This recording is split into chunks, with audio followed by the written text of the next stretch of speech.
No Limiar do Amanhã, um programa desafio. Produção do Grupo Espírito Emmanuel. Transmissão 184, quarto ano. Apresentação de José Pires e Terezinha Ribeiro. Técnica de som Maria das Graças. Sonoplastia Antônio Brandão. Direção e participação do professor Herculano Pires. Gravação dos estúdios da Rádio Mulher, São Paulo, Brasil. Todas as semanas, neste dia e neste horário, transmissão pela Rádio Mulher, 730 kHz, São Paulo. Rádio Morada do Sol, 640 kHz, Araraquara. Rádio Difusora Platinense, 780 kHz, Santo Antônio da Platina, Paraná. Todas as semanas, neste dia e neste horário.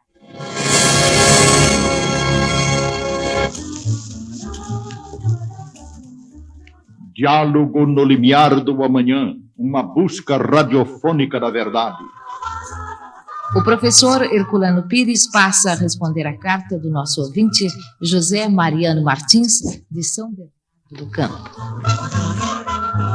Vamos iniciar pela sua teoria, meu caro ouvinte, a sua teoria da origem das religiões. É claro que essa teoria já deve estar superada no seu espírito, mas talvez eu possa lhe dar umas informações que o ajudem a compreender melhor esse problema. As religiões não foram absolutamente inventadas por criaturas imaginosas, porque as religiões nasceram já nos tempos mais recuados da evolução humana, entre os próprios chamados homens da caverna. Portanto, antes de haver qualquer desenvolvimento intelectual na Terra, antes de haver qualquer desenvolvimento da civilização e da cultura, entre esses homens primitivos, que não dispunham da capacidade de imaginação, porque não possuíam a capacidade de abstração do pensamento para a recriação da realidade por eles sentida, já entre esses homens havia religião. Então nós temos de admitir o seguinte: a religião nasce com o homem. O homem é, por assim dizer, um animal religioso. Estou, naturalmente, fazendo um paralelo com a expressão de Aristóteles de que o homem é um animal político. O homem é um animal religioso. Ele já nasce trazendo em si o sentimento religioso.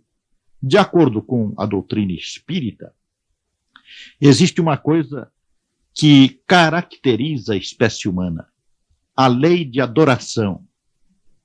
Esta lei está no coração de todas as criaturas humanas, desde o aparecimento do primeiro homem na Terra.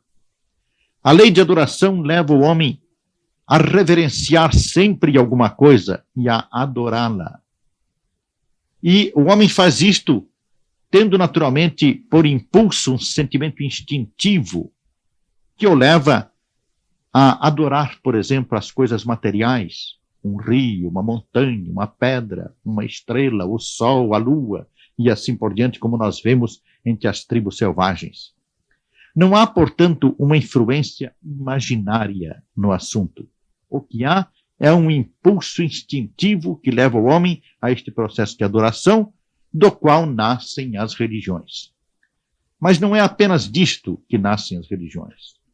Além deste processo, existem o que hoje se chama de fenômenos paranormais, ou seja, as manifestações mediúnicas, manifestações de espíritos, pois o homem é espírito, e desde que o mundo é mundo, desde que o homem apareceu na Terra, ele morre e renasce.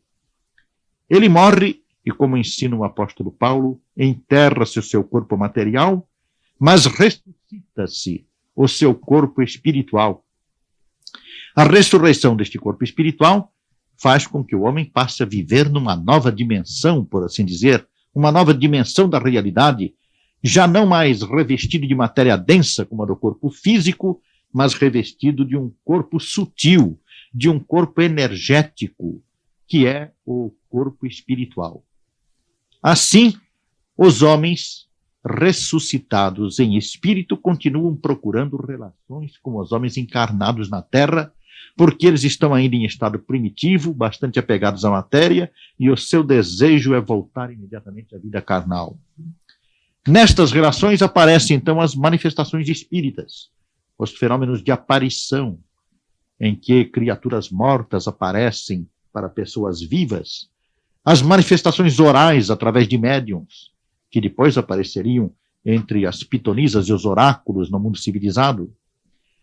Surgem, então, todos estes fenômenos que vão levando o homem ao fato concreto de que existe a sobrevivência após a morte e de que, portanto, deve haver uma subordinação dos espíritos que sobrevivem a autoridades superiores, como existem na própria tribo, a subordinação dos indivíduos ao cacique e, espiritualmente, ao pajé, ou xanã. Assim, a religião nasce, como afirma o professor Ernesto Bozano, dos fatos concretos, das realidades concretas que se manifestam desde as tribos selvagens até os nossos dias, através da mediunidade. Dois fatores preponderantes. Primeiro, a lei de adoração, depois as ocorrências naturais, fenomênicas nas selvas. É disto que nascem as religiões. Quanto à exploração dos espertalhões a que o senhor se refere, isto há naturalmente sempre existiu e sempre haverá, e não apenas no campo religioso. Os espertalhões atuam em todos os campos das atividades humanas, inclusive na ciência e na filosofia. Por toda parte eles estão presentes e procuram explorar. Mas não devemos confundir os espertalhões e suas atividades de trapaceiros com as atividades reais, sinceras, dedicadas, daqueles que são realmente religiosos, que acreditam na verdade espiritual e que procuram servir aos seus deuses, sejam os deuses mais inferiores dos tempos passados, ou seja, o Deus verdadeiro, o Deus único que o cristianismo nos revelou e que o cristianismo impôs a todo mundo através de uma verdade incontestável e inegável. De qualquer maneira, é preciso distinguir entre os que se aproveitam das religiões, mesmo em nossos dias, e aqueles que sinceramente são religiosos. Houve um filósofo francês que é muito conhecido, mas às vezes a gente convém explicar melhor as coisas, porque falamos ao grande público. Houve um filósofo francês chamado René Descartes. Este homem tem uma frase muito importante que é a seguinte. Ele diz que nós todos trazemos a ideia de Deus conosco. Desde que nascemos, essa ideia está dentro de nós. Então ele diz, a ideia de Deus está no homem como a marca do obreiro na sua obra. Um pintor, por exemplo, faz um quadro, põe a sua marca, a sua assinatura. Um artista plástico, no campo, por exemplo, da escultura, faz uma escultura ou coisa semelhante, põe a sua marca. E assim por diante, inclusive o simples oficial de uma oficina qualquer, de carpintaria, de marcenaria, ou de qualquer outra coisa no campo da cerâmica e assim por diante, costuma marcar os objetos por ele fabricado com a marca da casa ou a marca dele pessoal. Então Descartes diz que a ideia de Deus é a marca de Deus em nós mesmos. Nós já trazemos a marca do Criador, que é a ideia de Deus. Porque Descartes chegou a essa conclusão da seguinte maneira. Investigando o seu próprio interior, o seu próprio psiquismo, aprofundando-se na sua consciência, mergulhando nela, numa cogitação profunda, ele verificou que existia nele a ideia de um ser perfeito, absoluto, um ser que realmente estava muito acima das condições humanas. Então diz ele, de onde me vem essa ideia? De mim não pode ser, porque eu sou imperfeito, eu não sou eterno, ao menos não me considero assim, eu sou uma criatura falível, cheia de defeitos, como posso eu ter essa ideia de uma criatura perfeitíssima e superior, muito superior a mim? E ele chegou à conclusão de que todos os homens têm essa ideia consigo, o que realmente se prova na experiência religiosa, através da história das religiões e da psicologia da religião em todo o mundo. Nós temos conosco esta tendência para a religião, que é uma marca decisiva da espécie humana. Assim, a sua teoria de que as religiões poderiam nascer apenas da imaginação de algumas pessoas é uma teoria errônea. Acontece que ainda hoje algumas religiões estão nascendo na Terra. Muitas vezes nascem das mãos de algum espertalhão que pretende criar uma seita para dela se servir, para dela se enriquecer ou para lhe dar projeção. Isso é muito comum no mundo inteiro. Mas acontece que estes são fatos isolados no campo propriamente do desenvolvimento religioso, que é muito mais amplo e muito profundo, e onde aparecem figuras espirituais notáveis, indiscutivelmente grandiosas, que dedicaram toda a sua vida e deram a sua vida pelo desenvolvimento de certos sistemas religiosos a que se dedicaram.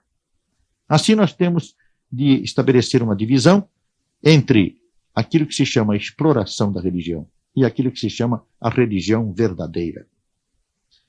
Bem, passando deste ponto que penso que deixei mais ou menos explicada, vamos então nos referir agora ao que o senhor disse do Espiritismo. Realmente a ideia que o senhor tinha do Espiritismo não era absolutamente uma ideia isolada sua. Muita gente ainda pensa assim.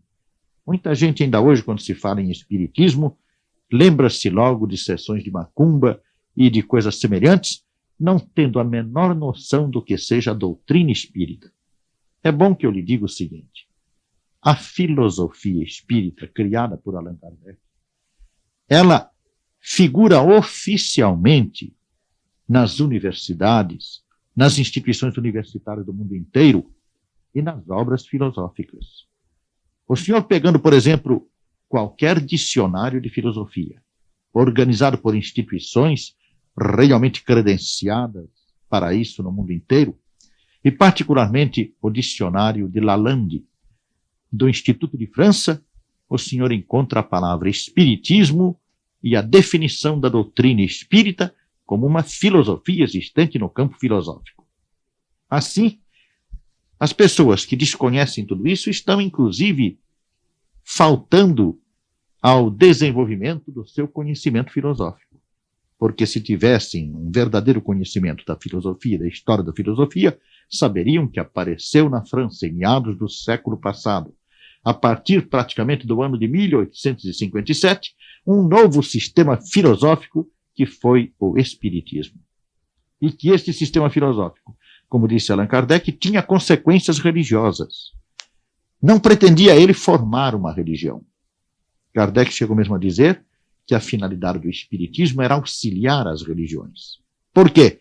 Porque as religiões se fechavam na sua dogmática e não podiam lutar contra o desenvolvimento do materialismo científico na Terra, uma vez que o materialismo se baseava em investigações científicas e a religião ficava fechada em dogmas de fé, dogmas impostos de qualquer maneira por força das autoridades eclesiásticas. Ora, o Espiritismo, pelo contrário, vinha trazer às religiões um contingente enorme de provas, de fatos verificados, de experiências e pesquisas realizadas no campo científico para demonstrar a existência real do espírito e as possibilidades de comunicações do mundo espiritual com o mundo material.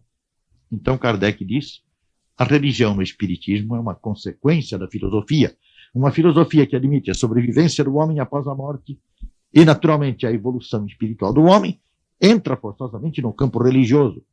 E a consequência religiosa do Espiritismo é o que hoje se chama de religião espírita. Bom, colocado isto, eu queria dizer ao senhor a última palavra sobre esta sua pergunta, referente à situação em que nos encontramos aqui na Terra. Nós não somos filhos enjeitados de Deus. Nós não estamos abandonados ao sofrimento, à amargura, à doença e à morte aqui na Terra. Não. Nós estamos aqui na Terra de passagem. Todos nós. Sabemos que a vida humana é curta. Ninguém ignora isto. Por mais que o homem possa viver 100 anos, 100 e poucos anos, isto não é nada em face da eternidade do espírito. O espírito é eterno, o espírito não morre. O que morre é o corpo. Como podemos provar que o espírito é eterno? É claro que a prova científica da eternidade não se pode fazer. E não se pode fazer por quê? porque a prova científica só se refere a fatos efêmeros.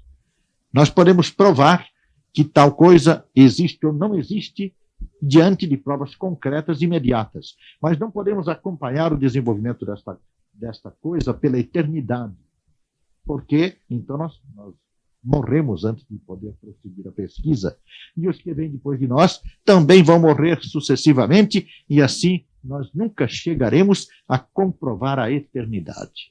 Mas a eternidade se impõe a nós, logicamente, pela sua própria presença em todas as coisas. Por exemplo, há um princípio científico que diz que nada se perde, nada se acaba, tudo se transforma. Há uma transformação constante das coisas, porque as coisas não se acabam.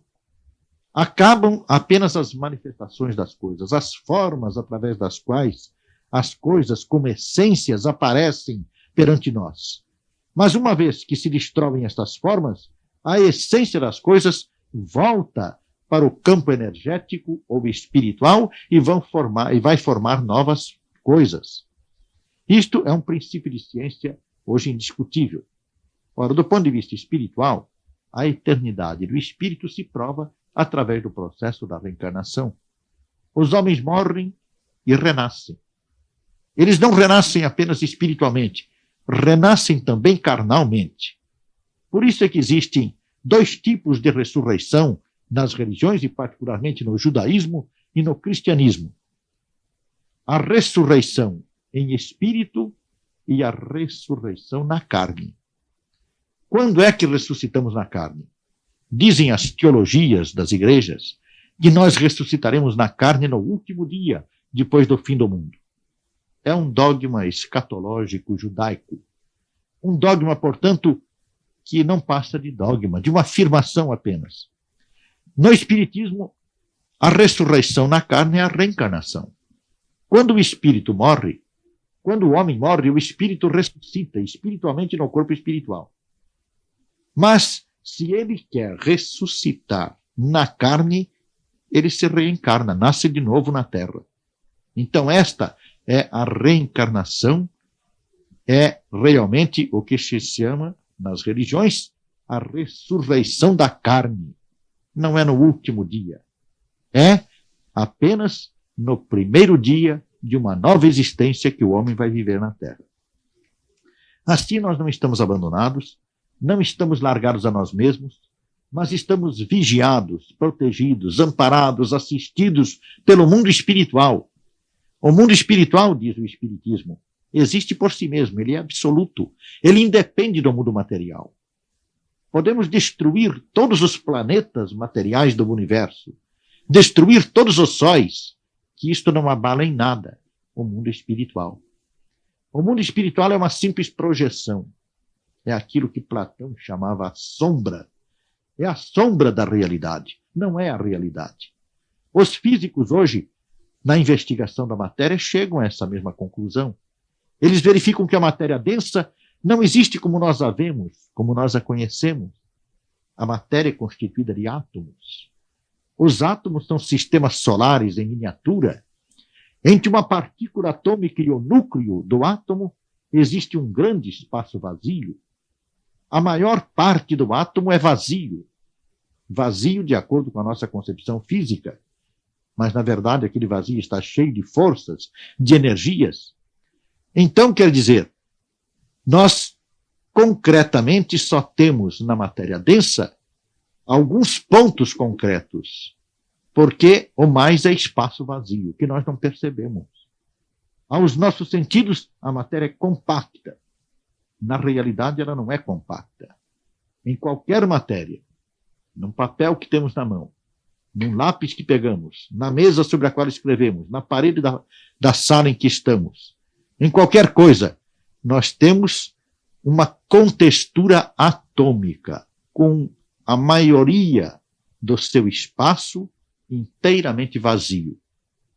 Por isso é que se pode reduzir, segundo dizem os físicos, um prédio de 20 andares, pode-se reduzir, quer dizer, teoricamente, pode-se reduzir se nós conseguirmos dissolver todas as constelações atômicas, fazer com que os átomos se fechem em si mesmos, reduzir um prédio de 20 andares a uma pequena caixinha cheia de poeira.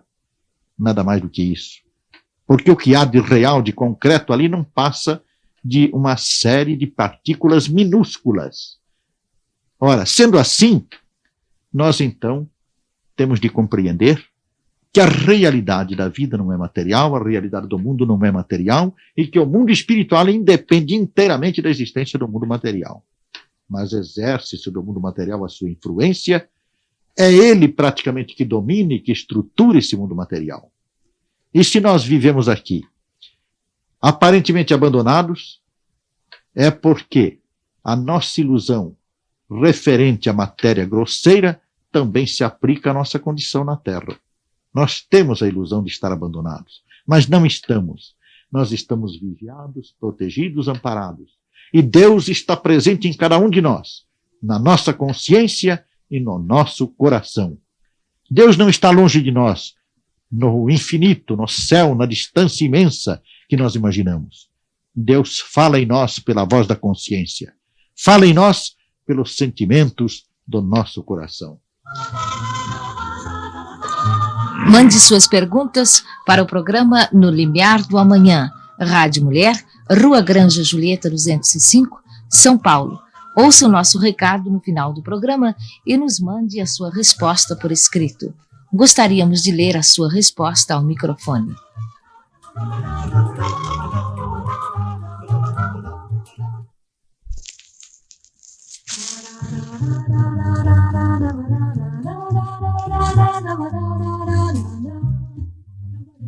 No limiar do amanhã, velhos problemas sob nova luz. Ouvinte Jarbas Fernandes Pena, da Avenida Santo Antônio, faz algumas perguntas. Primeira, por que há tantas manifestações de espíritos de negros velhos e de índios nas sessões espíritas?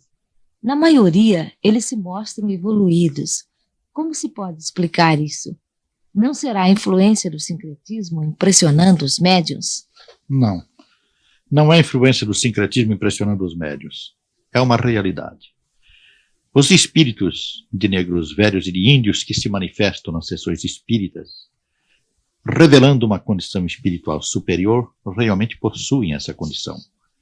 Falam naturalmente ainda conservando aquela forma da sua linguagem terrena. E isto porque querem identificar-se, querem mostrar-se como pertencentes à raça negra e à raça índia. Mas, na verdade, são espíritos que evoluíram. Naturalmente, o senhor poderia perguntar, mas como evoluíram se eles não tinham cultura? Eles não tinham capacidade intelectual para desenvolver o seu espírito a ponto de hoje se tornarem, por assim dizer, orientadores de pessoas brancas e cultas que se reúnem em sessões espíritas. Às vezes, esses espíritos são realmente orientadores. E isso mostra que eles não eram apenas negros velhos, escravos e analfabetos quando morreram. Acontece que eles já tinham tido, naturalmente, encarnações anteriores em civilizações onde se desenvolveram. As raças inferiores, ou assim consideradas no processo sociológico terreno, essas raças que na verdade não são inferiores, mas que se apresentam assim em condições humildes, elas servem justamente para o desenvolvimento de uma das qualidades mais elevadas do espírito, que é a humildade. Enquanto nas raças superiores nós nos perdemos no orgulho, na arrogância, na vaidade, no egoísmo, quando encarnamos entre raças ainda humildes ou mantidas ainda em condições humildes, nós aprendemos ali com elas as virtudes da humildade, da bondade, do amor fraterno. Ora, a evolução do espírito se processa em dois planos, o plano intelectual e o plano moral. Nem sempre os dois planos se equilibram. Muitas vezes o espírito desenvolve-se intelectualmente de maneira espantosa, mas não tem o desenvolvimento moral correspondente. Vem então essas figuras sinistras que aparecem na história, de homens dotados de grande cultura, de grande saber, de grande poder, de grande autoridade, e, entretanto, cheios de maldade, capazes de transformar situações populares em verdadeiras situações trágicas e calamitosas, porque falta-lhes a orientação moral. Nesses casos, estes homens voltam a encarnar-se entre criaturas humildes e levam vidas humildes, conservando-se desprovidos dos conhecimentos que retêm no inconsciente, mas que não chegam a se manifestar na consciência, desprovidos disto, para aprenderem a humildade.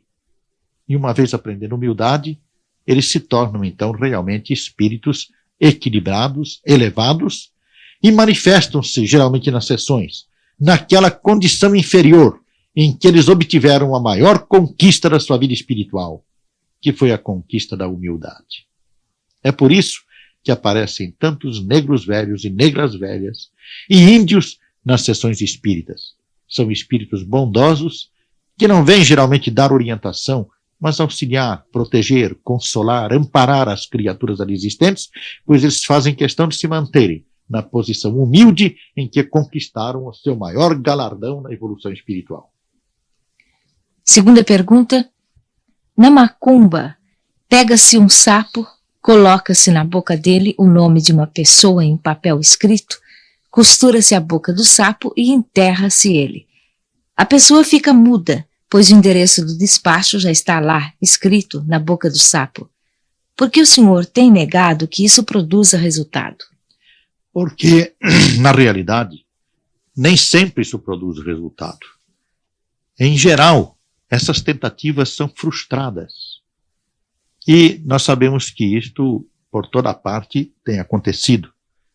Numerosos feiticeiros, numerosos macumbeiros lutam anos e anos para poder transmitir este impedimento a pessoas por eles visadas e não conseguem.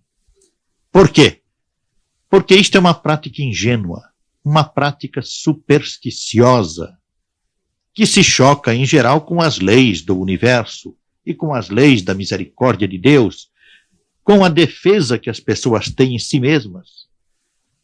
Só acontecem, às vezes, casos em que as pessoas são atingidas em virtude de dívidas das pessoas visadas para com aquelas que fazem estas coisas. Então, entra em jogo a lei de ação e reação. Houve um atrito pessoal entre essas pessoas. Houve uma situação de compromisso de uma para com a outra. Há uma ligação espiritual entre elas. Não é o papelzinho na boca do sapo que vai atingir aquela criatura. É o pensamento mau de quem fez isto com o sapo. É a vibração inferior desta pessoa. E também os acompanhantes maus deste indivíduo maldoso que vão lá agir sobre aquela criatura, vingando-se dela, atingindo-a com os seus instintos vingativos inferiores.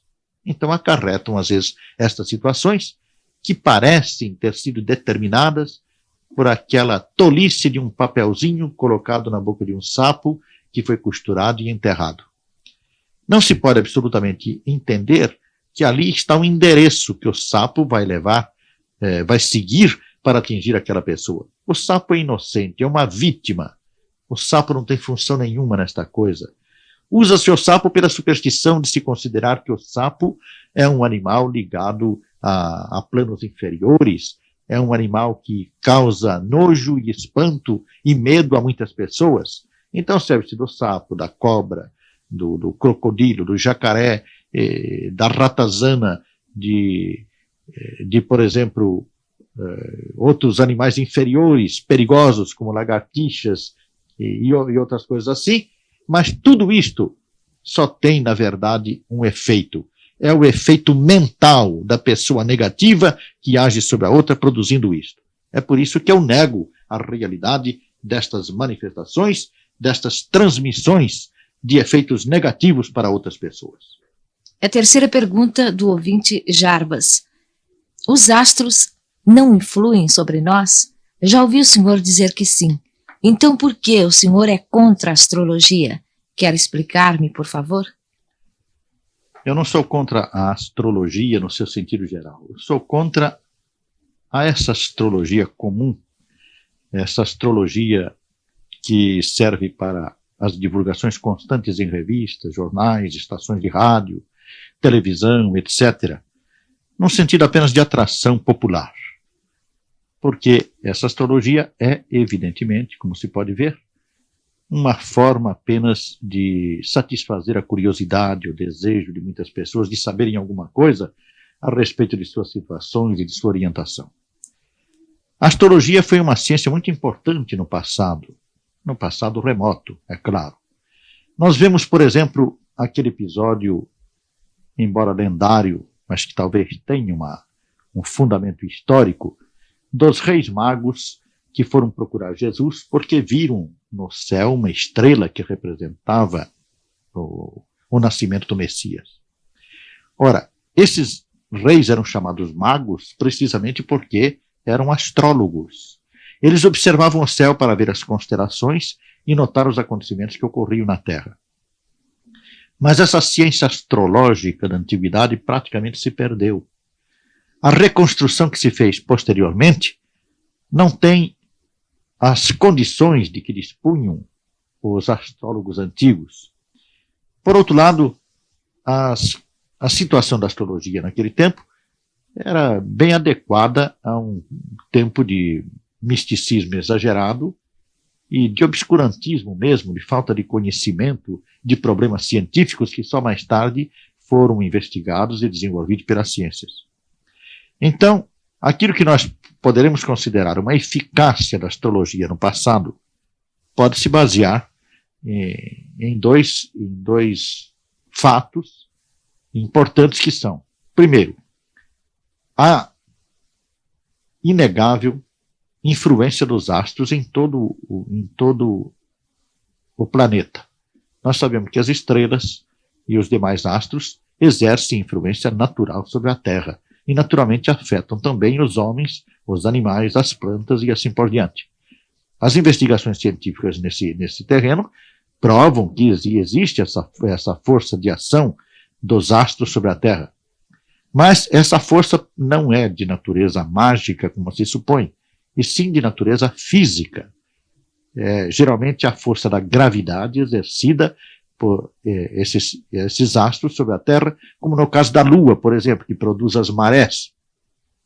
E atualmente está se investigando, inclusive, a provocação de erupções vulcânicas por influência da Lua, que corresponde ao mesmo fato da provocação das marés.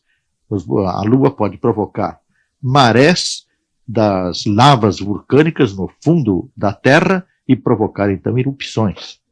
Mas, como diziam os romanos, que nesse ponto eram muito lúcidos, diziam: os astros inclinam, mas não decidem.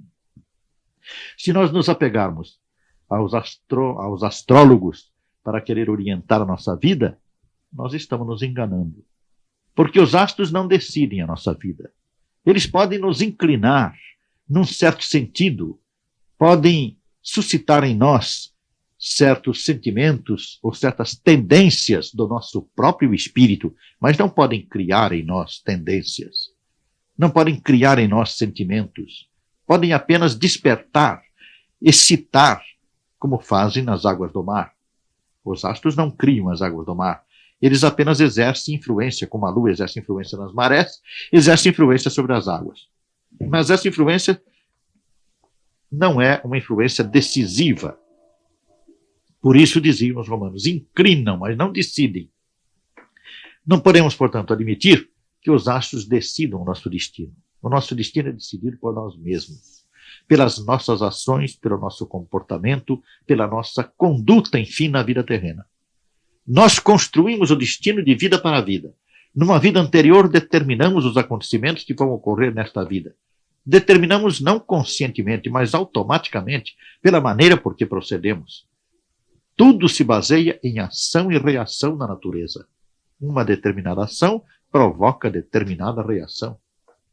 Foi por isso que Jesus ensinou no Evangelho: quem com ferro fere, com ferro será ferido.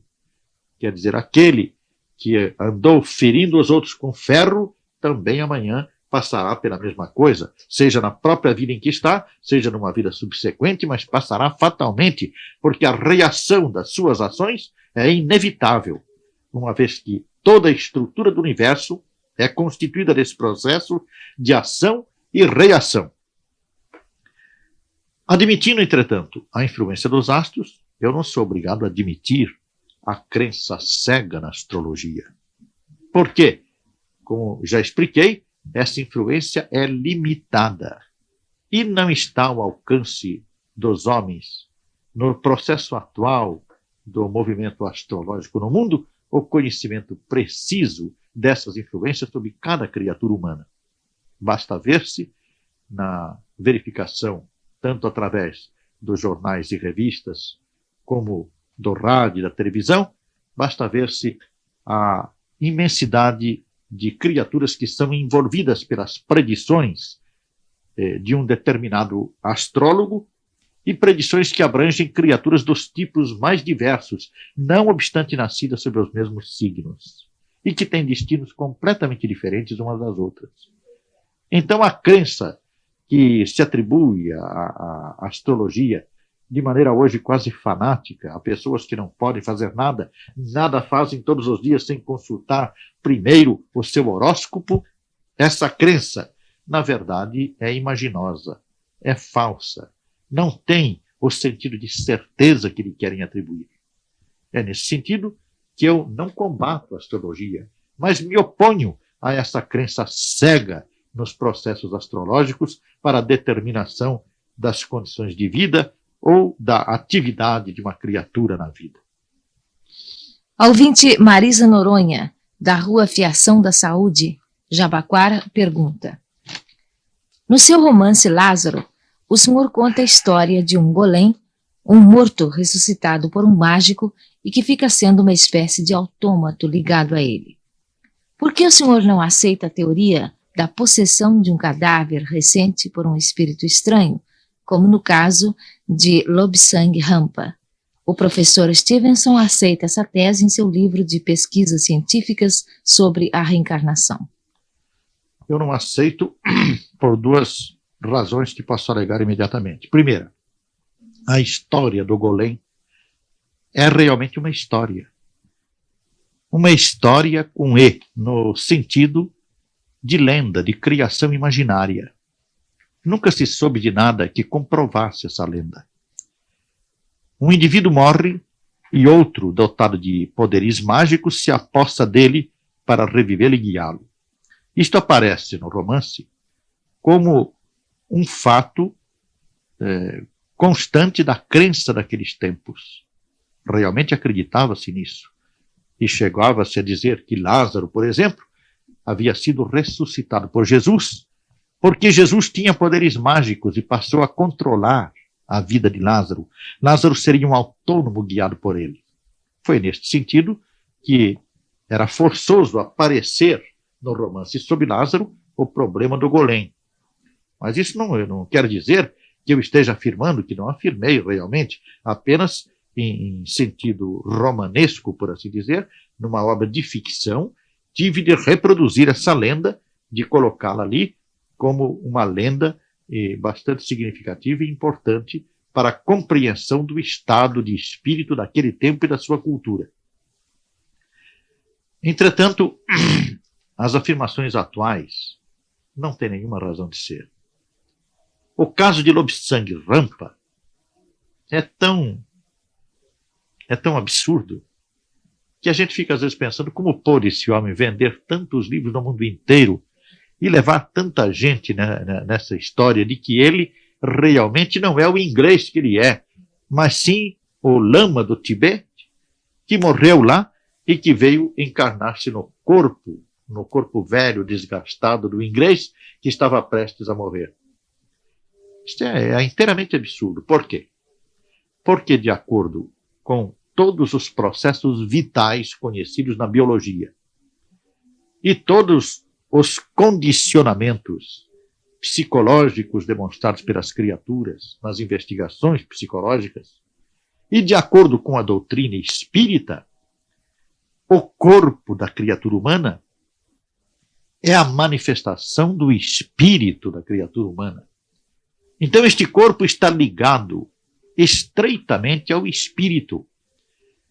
Nós sabemos que na reencarnação o espírito que se reencarna controla o desenvolvimento do corpo físico.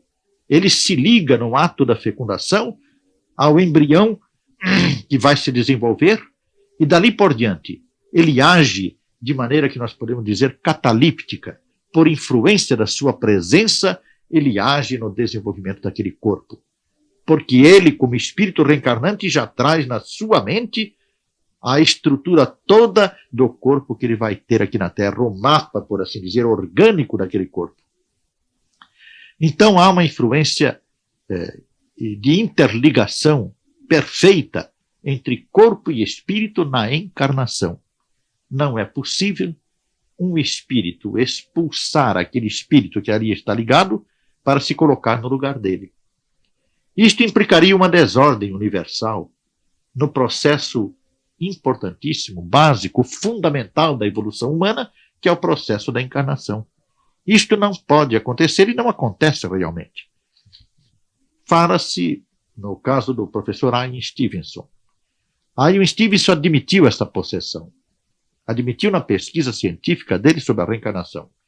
Ele entendeu que certos casos por ele observados justificam a tese de que um espírito pode afastar outro e incorporar-se naquele corpo que se destinava ao espírito afastado. Mas é preciso lembrar o seguinte: Stevenson não é espírita. Ele não tem conhecimento de espiritismo. E não é biólogo. Ele é psiquiatra. Então ele observa isto do ponto de vista das suas ideias a respeito do processo reencarnatório. E aquilo que ele entendeu ser uma possessão, como ele descreve, e não propriamente uma reencarnação, mas uma possessão, aquilo nada mais é, na verdade, do que um engano do professor Stevenson. O cientista também tem o direito de errar. Ele não pode acertar sempre. Quantos cientistas têm errado tremendamente em muitos assuntos? De acordo com a nossa posição espírita, e de acordo, naturalmente, com a posição dos biólogos, não é possível admitir-se um fato deste. O espírito que se encarna num corpo está ligado a ele desde a sua origem, desde o ato da fecundação, segundo os espíritos disseram a Kardec. E daí por diante, todas as investigações realizadas têm demonstrado exatamente isso. O caso do professor Stevenson é um caso excepcional no campo das pesquisas, porque nenhum outro pesquisador no mundo inteiro admitiu isto. Ora, assim sendo, nós não temos razão nenhuma para aceitar uma posição que vem modificar toda a estrutura do pensamento no tocante a um assunto bastante investigado e no qual o professor Stevenson é um dos últimos a entrar. Ele é um dos mais recentes nesse campo de pesquisas. Então não há motivo nenhum para conferirmos a ele uma autoridade que ele mesmo talvez reconheça que não possui, porque ele se coloca na posição de um investigador que levanta hipóteses e não de alguém que está fazendo afirmações peremptórias. É uma hipótese apenas que ele levantou, mas infelizmente uma hipótese errada, que contradiz todo o processo de desenvolvimento biológico de uma criatura e, ao mesmo tempo, contradiz tudo quanto nós conhecemos a respeito do ponto de vista da ciência espírita. Mande suas perguntas para o programa No Limiar do Amanhã, Rádio Mulher, Rua Granja Julieta 205, São Paulo.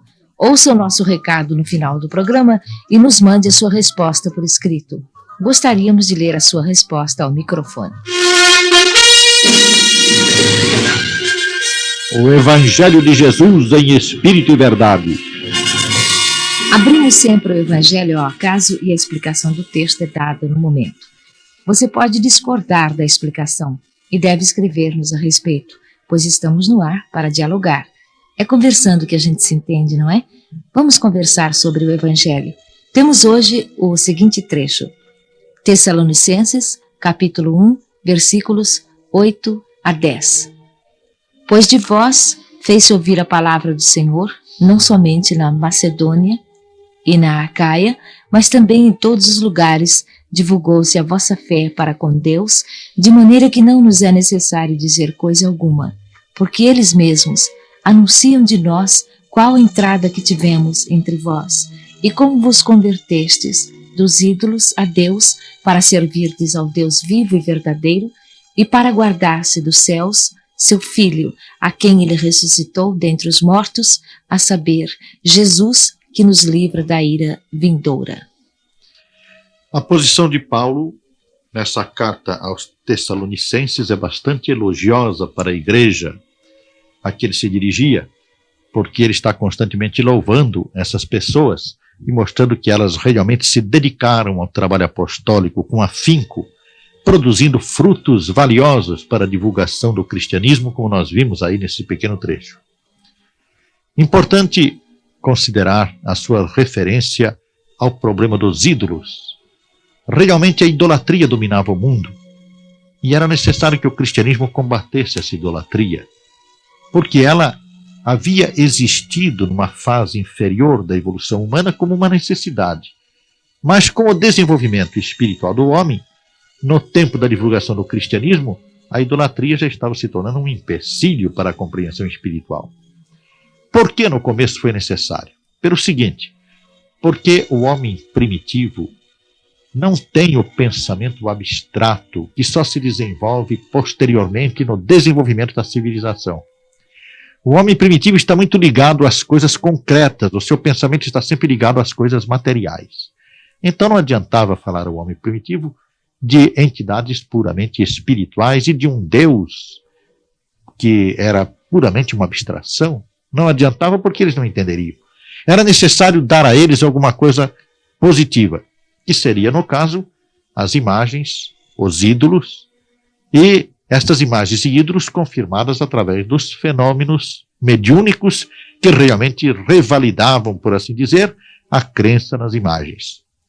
Os ídolos exerceram função educativa, fazendo com que o pensamento do homem se voltasse para Deus através do objeto concreto de uma imagem de um ídolo. Mas, no tempo do cristianismo, o mundo já havia evoluído suficientemente para superar essa condição. Então, Paulo se refere ao sacrifício de Jesus, à sua dedicação, ao seu trabalho em favor dos homens e às lições que ele nos trouxe para a nossa salvação. A salvação, entretanto, não devemos entendê-la no sentido sobrenatural ou místico, mas sim no sentido natural. Salva-se o homem da ignorância, salva-se o homem do crime, salva-se o homem da maldade, através dos ensinos evangélicos de Jesus. O sacrifício de Jesus foi útil à humanidade, apesar de representar o maior crime que a humanidade já cometeu contra um justo na terra.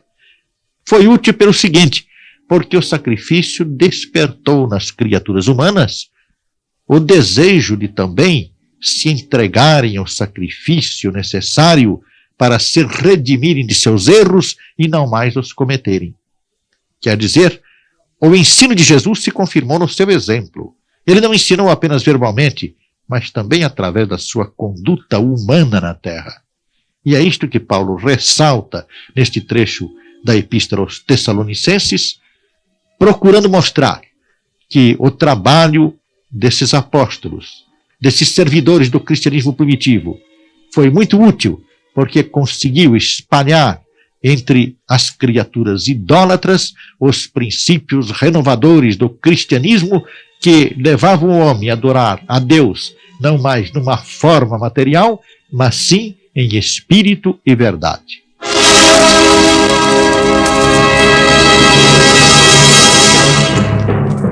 É a hora e a vez do nosso recado. Ouça-o e responda-o.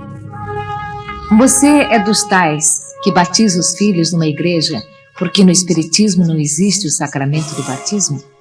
Você tem medo de Deus ou da crítica dos amigos? O batismo é um rito de iniciação. No Espiritismo não há ritos, mas há batismo. Quando você inicia o seu filho na doutrina espírita, ele recebe o batismo do Espírito. Lembre-se que o batismo da água era o de João Batista, não o de Jesus. Os apóstolos não batizavam com água, mas com a imposição das mãos. Quando seu filho nascer, faça uma prece de agradecimento a Deus. É quanto basta.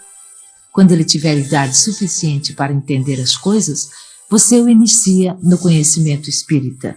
Esse é o batismo do Espírito. Estamos de acordo?